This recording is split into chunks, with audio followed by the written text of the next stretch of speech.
Mean लग्न के लिए अगर क्लासिकल ज्योतिष के असली योग कारक वाले उसूल को देखें, यानी कोई एक ग्रह जो किसी केंद्र पहला, चौथा, सातवां, 10वां भाव और किसी त्रिकोण 5वां, 9वां भाव पहला तो आता ही है, दोनों का मालिक हो, तो इस हिसाब से मंगल सबसे पक्का और सबसे बड़ा योग कारक ग्रह बनता है, क्योंकि वो दूसरे भाव धन परिवार और 9वें भाव त्रिकोण भाग्य, रुकिए, मंगल तो दूसरे मेष और 9वें वृश्चिक का मालिक है, यानी वो एक त्रिकोण 9वां और एक शुभ भाव दूसरा का मालिक है, लेकिन दूसरा भाव न केंद्र है न त्रिकोण, इसलिए मंगल योग कारक नहीं है।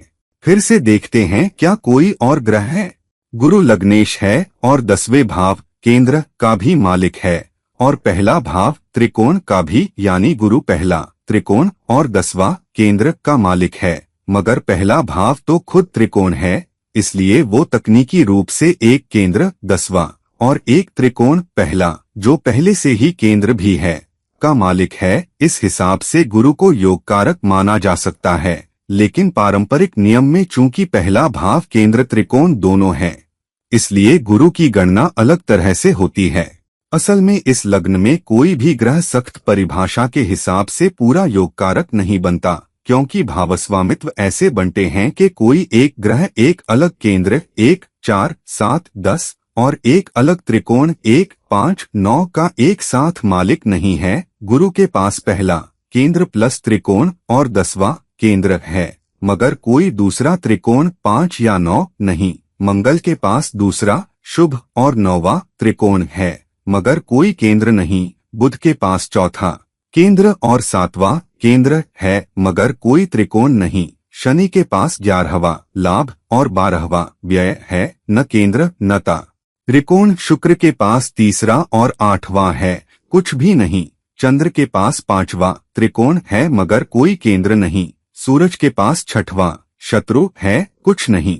मगर इस तकनीकी पहलू का मतलब ये नहीं कि मीन नेटिव के पास कोई ताकतवर ग्रहीय निशानियां ही नहीं हैं, क्योंकि लग्नेश गुरु खुद पहले भाव जो केंद्र भी है और त्रिकोण भी, और 10वें भाव जो केंद्र है और कर्म का घर का मालिक है, यानी वो 2 केंद्रों और एक त्रिकोण पहला का मालिक है।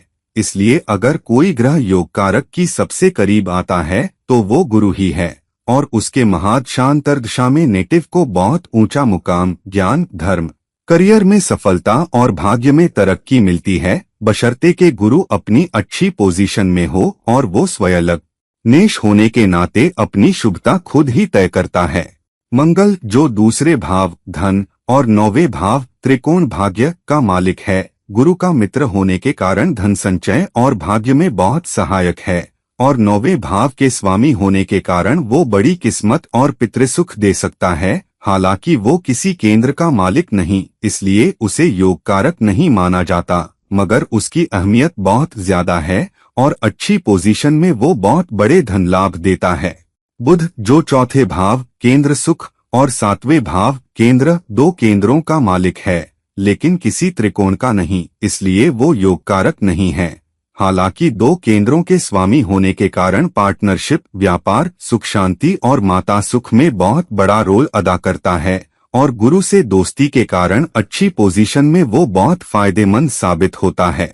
शुक्र जो तीसरे भाव सहोदर हिम्मत और 8वें भाव मारक का मालिक है, बहुत अच्छा नहीं माना जाता, क्योंकि 8वां भाव मार्केश है और गुरु से दुश्मनी के कारण उसके नतीजे और भी खराब हो सकते हैं। वो अचानक नुकसान, संकट और रिश्तों में टेंशन लाता है, इसलिए उसकी पोजीशन बहुत मायने रखती है। शनि जो 11वें भाव लाभ और 12वें भाव व्यय का मालिक है, 11वें भाव के स्वामी होने के कारण कमाई और बड़े फायदे तो देता है, मगर 12वें भाव के मालिक होने के कारण खर्च, नुकसान और विदेश यात्रा में परेशानियां भी लाता है, और गुरु से उसका रिश्ता न्यूट्रल है, इसलिए उसका फल पूरी तरह उसकी पोजीशन पर निर्भर करता है और वो योग कारक नहीं। चंद्र और सूरज जो 5वें त्रिकोण और 6वें शत्रु भावों के मालिक हैं। चंद्र तो 5वें भाव बुद्धि प्रतिभा का मालिक है और गुरु का मित्र है, इसलिए अच्छी पोजीशन में वो बहुत बुद्धि, मन शांति और संतान सुख देता है।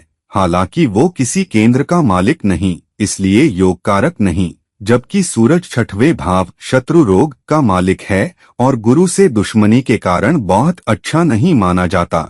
चूंकि मीन राशि में सख्त योग कारक नहीं है, इसलिए लग्नेश गुरु ही सबसे अहम और सबसे फायदेमंद ग्रह है, और उसके साथ मंगल और बुध जो गुरु के मित्र हैं भी बहुत सहायक साबित होते हैं, बशर्ते वे अच्छी पोजीशन में हों। मगर आखिरी राय पूरी जन्म कुंडली के बिना मुमकिन नहीं, क्योंकि कोई भी एक फॉर्मूला किसी भी जातक के अनोखे ग्रह संयोजन को पूरी तरह से समेट नहीं सकता।